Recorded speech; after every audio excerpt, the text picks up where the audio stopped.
And for those of you guys who don't know, the Integra has been Acura's sporty and more luxurious alternative to the Honda Civic, at least for the US market, since 1986.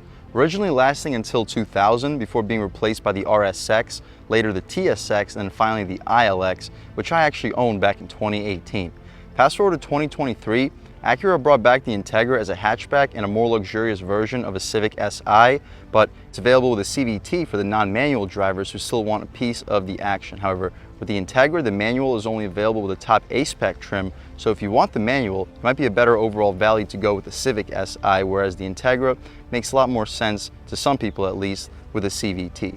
The CVT Integra for 2023 is available in 3 different trim levels, starting with the base at $31,300. Still pretty loaded with features. We get Acura's dual eye LED headlights, LED taillights too, blind spot monitoring, Apple CarPlay and Android Auto, standard 17-inch rims, moonroof 7-inch touchscreen, ton of standard Acura watch features, and a 10.2-inch digital gauge cluster. You can upgrade a couple $1,000 to the A-Spec trim at $33,300. Now we get black accents, a black spoiler, 18-inch gray rims that are continued here, LED fog lights also continued here, stainless steel sport pedals, and a power driver's seat. The top trim for the 2023 Integra that you see here is the A-Spec Tech, available in either a CVT or a 6-speed manual transmission. Base price at $35,800. Here we get active dampers and ELS Studio 3D sound system with 16 speakers, suede front seats, 9-inch touchscreen heads-up display, and wireless Apple CarPlay and Android Auto with a base price a tick under $36,000. What else we get for that money? Let's jump right in. So up front, you notice your flickering LED daytime running lights right above your LED headlights, the dual eye LEDs. Really clean front styling, especially with this radiant red metallic paint. It's an extra $500, but I think it's worth the price. It looks absolutely beautiful. We have full front parking sensing too, solid airflow for both the intercooler down below and radiator right up top. Full LEDs for the fog lights, and we have some solid airflow in both of the corners. The wheel and tire setup, before the wheel and tire setup, it says Integra underneath the front right headlight and Acura on the glass itself. The wheel and tire setup, hopefully these birds don't end up attacking me, but we get 18-inch gray rims wrapped in pretty high quality tires. We get Continental Conti Pro Contact all seasons, the dimensions being 235/40 R18. So with these 235 wide tires and front wheel drive, it should put the power down pretty well. We have 200 horsepower, 192 pound-feet of torque. A-Spec badge, body color, well, contrasted body color in black, side mirrors with LED turn signals on the mirror itself. The glass fills up just about the entire frame, blind spot monitoring on the glass, smart access for the driver and the front passenger. Black window trim, that's a thumbs up by me, blacked out B-pillar and C-pillar. We get a sunroof, shark fin style antenna. I'll take a step back. Hopefully you guys can pick up the side profile for this 2023 Integra. The rear wheel and tire setup, same thing as the front, only difference is a smaller brake caliper. We get a push to open gas cap now for 2023. I did not get that on the ILX. Easy fill too. You could throw 87 octane fuel in here, but as recommended, I would go with premium fuel. Full LEDs for the taillights. I hope these birds stay in their place and don't start going crazy because they got some sharp beaks. But again, full LED taillights, full rear parking sensing. Shout out Regal Acura in Lakeland, Florida for helping make this review possible. Black lip spoiler, 2 tiers of black spoilers for the A-Spec trim. It says Integra underneath the rear right taillight. Dual exhaust tips with a pretty aggressive black diffuser in between it. But speaking of the exhaust tips, let's fire up this 1.5 liter turbo 4-cylinder and hear how she sounds.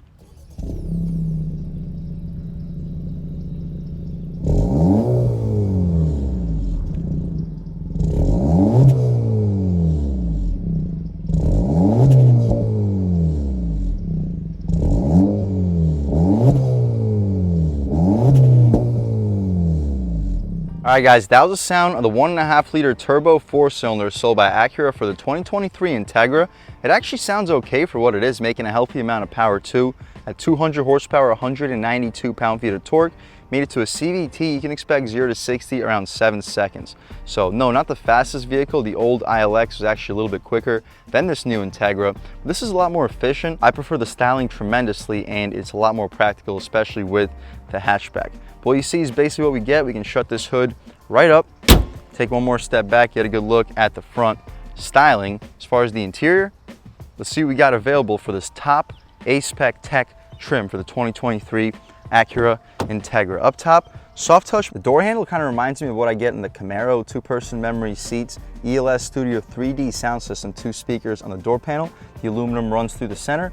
Gushy soft leather for the center, gushy soft leather for the armrest. Auto one touch up front, power windows out rear, 4-way adjustable mirrors, massive storage, easily fit in a foot long. You could probably fit a 20-ounce water bottle right up front if you don't want to have a foot long in your cup holder. Stepping inside, we have an aluminum A-Spec nameplate, full suede seats, pretty well supportive. I just wish that if they're gonna have full suede seats, have them ventilated because it gets a little bit hot, especially down here in Florida.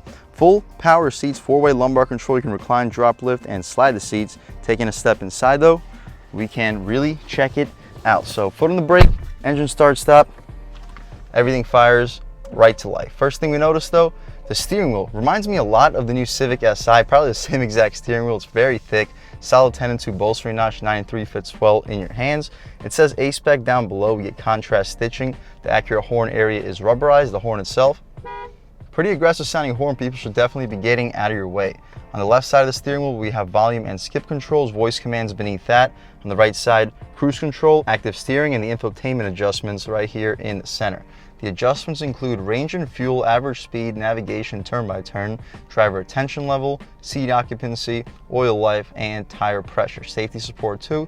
No content, brightness, heads-up display. We do get a heads-up display on the A-Spec Tech. Really impressive feature for a car in this price point. My personal favorite to look at all times would just be the range and the average fuel economy. Full digital gauge display.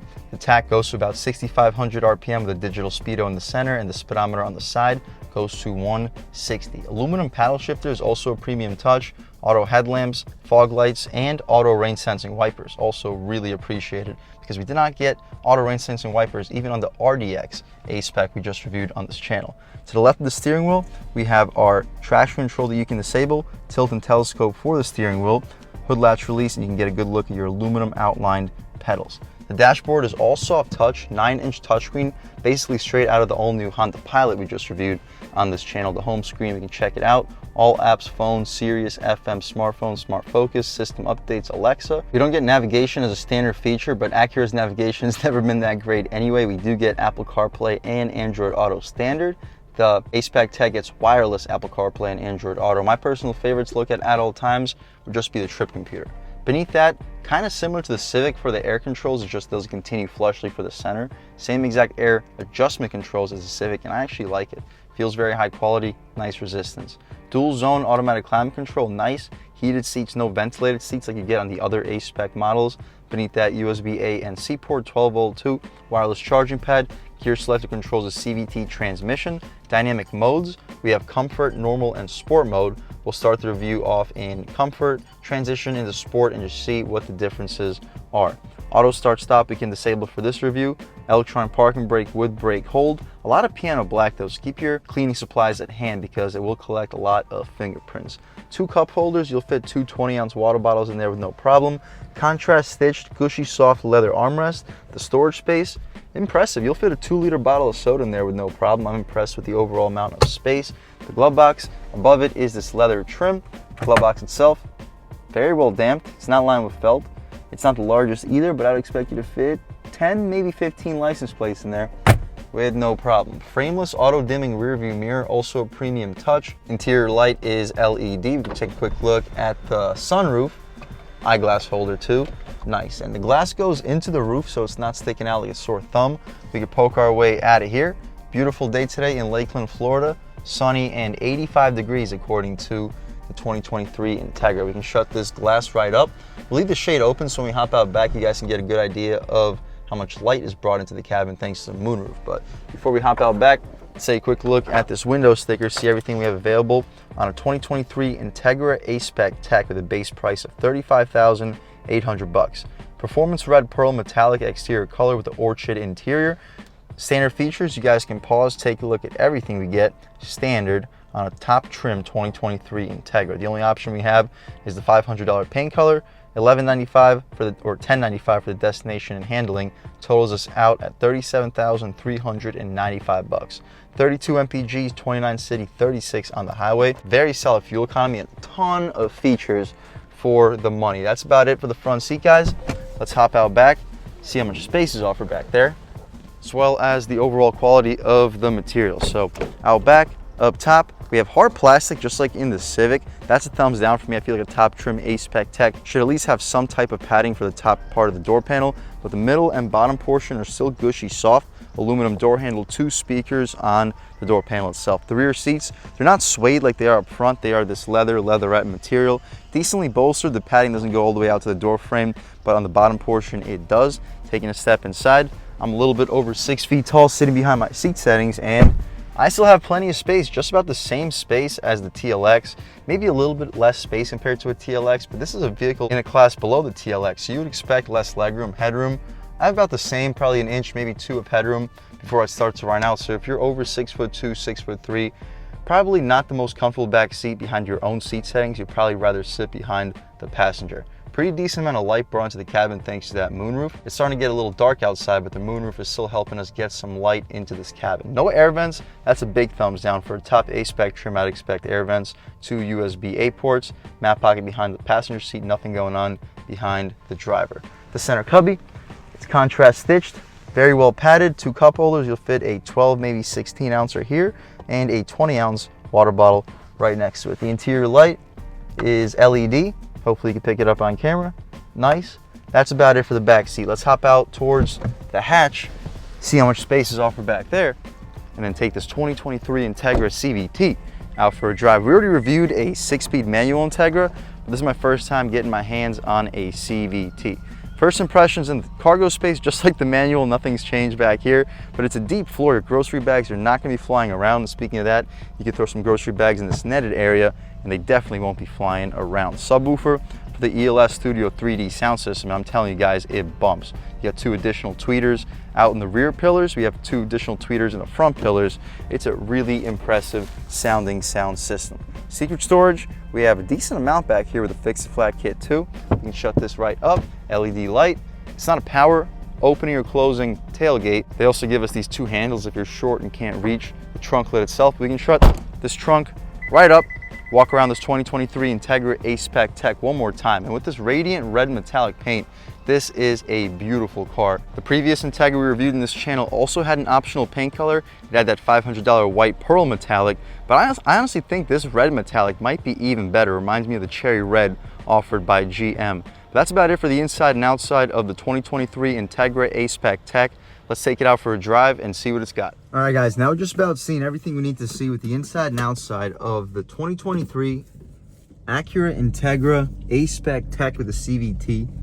Let's take it out for a drive and see what we got. My first impressions, just like the Civic SI, the steering feels great. The off-road ride quality doesn't feel quite as good as the RDX or even the TLX we just reviewed in this channel, but wouldn't be expected. It's a much smaller vehicle. Steering feels just as good as both of those vehicles. Throttle response is surprisingly solid. Brakes feel a little bit light. Both the RDX and TLX felt a little bit stronger with the brake pedal. My ILX felt stronger with the brake pedal too. All right, guys, taking a step out here in comfort mode. Yeah, the throttle is not as sensitive in sport as in sport. It was in sport in the beginning, about half throttle. Okay. The handling is still good. Oh. Yep, a little bit more body roll compared to a TLX, but really not by much. We can try one out in sport mode on the gas. There we go.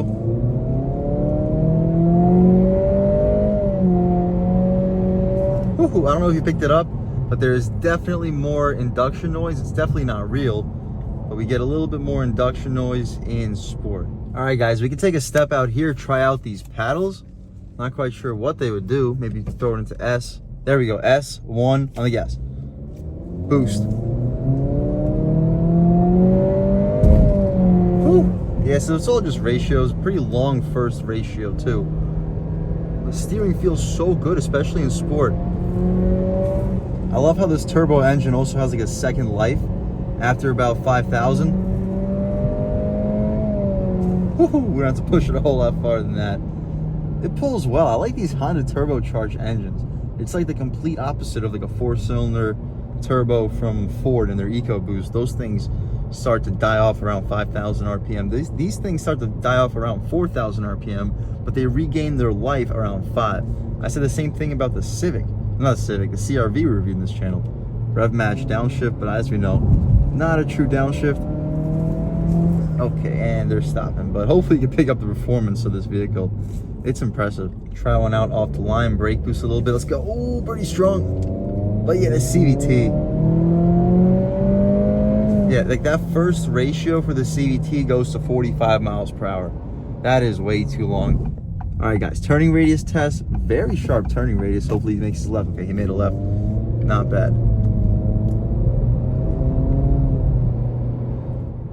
Downshift, boost. Hear a little turbo whistle too. Wow, it feels so pointy and direct. It's such a sporty platform. Honda did so well. Woo! Let's go. Brakes feel nice. I'm really impressed. Obviously, I would prefer having a 6-speed manual, but if you love this platform, you want to be able to drive this new Civic platform, whether you go Integra, whether you go Civic, but you want the 1.5 liter turbo and you don't want a manual transmission, this is a great way to go. You get a little bit more power compared to the Civic Sports. They get the 1.5 liter turbo, definitely get better looks. And I would definitely recommend checking it out. Like, the platform itself is fantastic. Good torque. I just wish it was at least as quick as my ILX. This is not as quick as the ILX. It's at least a half a second to 60 slower than the ILX, probably more. And I just feel like this vehicle is all about moving forward in time. How is it moving forward in time if the car doesn't move forward as quickly as the previous one? Okay, still pretty good though, moving forward. Can't complain. And with the new turbo engine, in terms of like mountain environments, if you live in areas with a lot of hills, it will feel a little bit more effortless acceleration wise. But overall, if you're looking for a premium compact hatchback sedan, whatever you like to call it, you got to check out the new Integra. It's a fantastic platform. The power plant, I know a lot of you guys might be turned off by the turbo 4-cylinder made it to the CVT, but I'm telling you, drive it. This is a pretty responsive CVT outside of off the line. Off the line, this first gear is way too long. It should be shifting out of that first gear by 30 miles an hour, if not sooner. My ILX was shifting out of first gear no later than 30 miles per hour, and that's why the 0 to 60 for the ILX is a good half second, maybe a full second quicker than this Integra. But again, if you're looking for a premium compact sedan or hatchback, emphasis on the premium, you want Apple CarPlay, Android Auto, but you also want a wireless charging pad, 16 speaker premium audio system, suede seats up front. This is a really impressive vehicle, both luxury and performance wise. You get a lot of performance for the money too. Basically just a automatic version of a Civic Si. So you're looking for a sporty, luxurious vehicle in the sub $36,000, $35,000, $37,000 price point. I would definitely recommend checking out the 2023 Acura Integra. I'd recommend checking it out with the manual, but since the manual is only available on the top A-Spec trim, I'd recommend going for a lower trim with the CVT unless you really want the manual. If you want to go with the top trim, definitely go with the manual, because this CVT just doesn't feel nearly as premium, in my opinion, as the manual. But again, regardless of the trim level, the new Integra is a really impressive vehicle, and I would definitely recommend checking it out. And a big thanks to Ken and Brandon at Regal Acura in Lakeland, Florida for helping make this review possible. I'll leave a link to their inventory below, and if you're looking for a new car or SUV in the Tampa, Lakeland, Orlando area, I would definitely recommend checking these guys out. And as for Brandon, and huge thanks to all of you for watching. I had a great time making this video. If you're new to the channel, please subscribe. If you've already subscribed, thank you so much. You guys know the channel is just not possible without you, and I really appreciate the constant support. But again, if you haven't subscribed yet, please subscribe. Leave a like too, it really helps me out with the YouTube algorithm. That's how these videos get promoted to new people. Leave a comment, let me know what you like, let me know what you don't like. Leave a comment, let me know if there's any specific cars, SUVs, or trucks you want to see reviewed on this channel. Let me know what the trim levels are, and I'll definitely try getting those videos for you ASAP. But other than that, again, thank you guys so much for watching, and I hope all of you have a great day.